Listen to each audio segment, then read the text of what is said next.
Bonjour, dans cette vidéo, nous allons parler d'un exercice classique sur les probabilités conditionnelles. On se base sur donc un problème concret. Dans un pays, nous avons 7% des habitants qui ont une certaine maladie et on va effectuer des tests sur les habitants. Et on a quelques caractéristiques sur ce test. Pour les individus qui sont effectivement malades, on aura un résultat négatif dans 20% des cas. Et pour les individus sains, donc qui ne sont pas malades, on aura un résultat positif dans 1% des cas. On va définir deux événements, grand M, la personne est malade, et grand T, le test est positif. On nous demande tout d'abord d'aller représenter cette situation dans un arbre pondéré, puis ensuite de s'en servir pour aller calculer différentes probabilités d'événements. On va donc aller représenter notre arbre et pour cela, on va bien identifier quelles sont les deux étapes. Première étape, notre personne est ou n'est pas malade et deuxième étape, on va regarder le résultat de son test. Donc, nous avons l'événement M, la personne est malade et plutôt que d'utiliser une nouvelle notation et de marquer par exemple S pour sain, on va passer par la notation M bar, l'événement contraire de la personne est malade. Donc ce sera la personne n'est pas malade. Dans l'énoncé, il est dit que 7% des habitants sont effectivement malades. On ne va pas garder le 7, on va aller traduire cette donnée qui est statistique en probabilité, et notre probabilité sera donc de 0,07. Donc ça c'est un premier élément auquel il faut faire très attention. Les pourcentages ne sont jamais gardés tels quels, on les transforme en probabilité, donc en décalant notre virgule de 2 rangs. Ensuite, pour avoir la probabilité de l'événement M bar, on doit faire un complément jusqu'à 1, puisque chaque niveau de branche doit au total avoir une probabilité de 1. Donc si on a 0,07 qui sont pris pour la personne est malade, il nous restera 0,93 pour la personne n'est pas malade. Deuxième partie de l'arbre, le test. Donc si la personne est malade, on nous dit que le résultat est négatif, donc ce sera T bar, avec 20% des cas, donc une probabilité de 0,2. Ce qui nous garde 0,8 pour le test est positif. Et enfin, pour les individus sains, donc qui ne sont pas malades, le test est positif dans 1% des cas, je le traduis donc en 0,01 pour aller vers l'événement T, et il nous restera 0,99 pour T bar, le test sera négatif. Il faut vraiment passer beaucoup de temps sur la construction de cet arbre parce qu'une fois qu'il est fait, le reste va paraître beaucoup plus évident. À l'aide de cet arbre, on va donc aller calculer la probabilité de l'événement M inter T. M inter T correspond au niveau de l'interprétation à la personne est malade et a un test positif.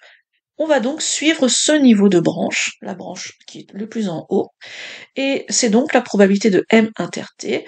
Tout d'abord, on a la probabilité de M que l'on multiplie par la probabilité de T, sachant M. C'est bien ça, ce deuxième niveau de branche. Alors, cette multiplication, c'est ce que l'on faisait en seconde et en troisième, pardon. On le faisait en disant, quand on suit une branche, on multiplie les probabilités qui apparaissent sur la branche. Mais en première, on a vu les probabilités conditionnelles, donc on va s'en servir. Donc P de M fois P de T sachant M. On va donc multiplier ce 0,07 par le 0,8 et on obtient une probabilité de M inter T égale à 0,056. Deuxième question, on vous demande d'aller démontrer que la probabilité que la personne choisit au hasard soit avec un test positif. Et on vous donne le résultat. Alors, la probabilité que le test soit positif, on l'a en fait grâce à deux événements, puisque ici, on peut avoir des tests positifs pour des personnes malades, mais aussi pour des personnes non malades. Ici, on est dans ce qu'on appelle une partition de l'univers, c'est-à-dire que ce sont deux événements qui ne peuvent pas arriver en même temps. Donc, à ce moment-là, on peut couper notre probabilité que le test soit positif en probabilité que la personne soit malade avec un test positif et que la personne ne soit pas malade avec un test positif. Ensuite, on va refaire ce que l'on a fait à la question précédente. Donc, on va multiplier les nombres que l'on rencontre sur les branches et on obtiendra bien ce 0,0653. Pour la quatrième question, cette fois-ci, on vous dit qu'on prend une personne et on est sûr qu'elle ait un test positif. C'est donc un sachant que, c'est une probabilité conditionnelle. on vous demande la probabilité qu'elle soit malade. Donc, probabilité qu'elle soit malade, sachant que le test est positif. Voilà la notation. On va se servir de la formule du cours, c'est probabilité de M inter T divisé par la probabilité de T. Pour se rappeler de cette formule, au numérateur, bon, l'ordre n'a pas d'importance, on sait qu'on doit mettre l'intersection. Et au dénominateur, pour savoir si c'est M ou T que l'on met, moi ce que je donne souvent comme moyen de retenir, c'est de dire, puisque dans la notation du sachant que c'est le T qui est en bas, eh bien dans la fraction, c'est aussi le T qui va se retrouver en bas.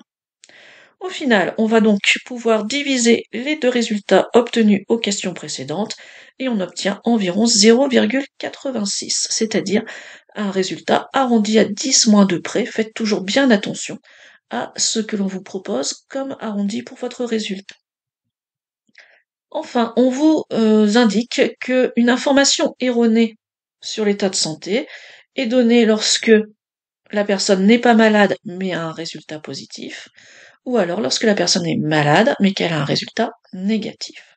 Ainsi, on va suivre deux branches, malade et négatif, non malade et positif. C'est donc à nouveau une question d'intersection. On va donc aller multiplier les probabilités que l'on rencontre sur les branches et on obtiendra 0,0233. Voilà pour cet exercice, donc vraiment du très classique comme je le disais en introduction. Passez vraiment du temps sur la construction de l'arbre et après ça, euh, quelques formules à retenir, la formule notamment de probabilité conditionnelle. Et n'oubliez pas, à chaque fois, on multiplie les probabilités que l'on rencontre en suivant une branche. Si on a plusieurs branches, on les additionne. Voilà pour cet exercice. Au revoir.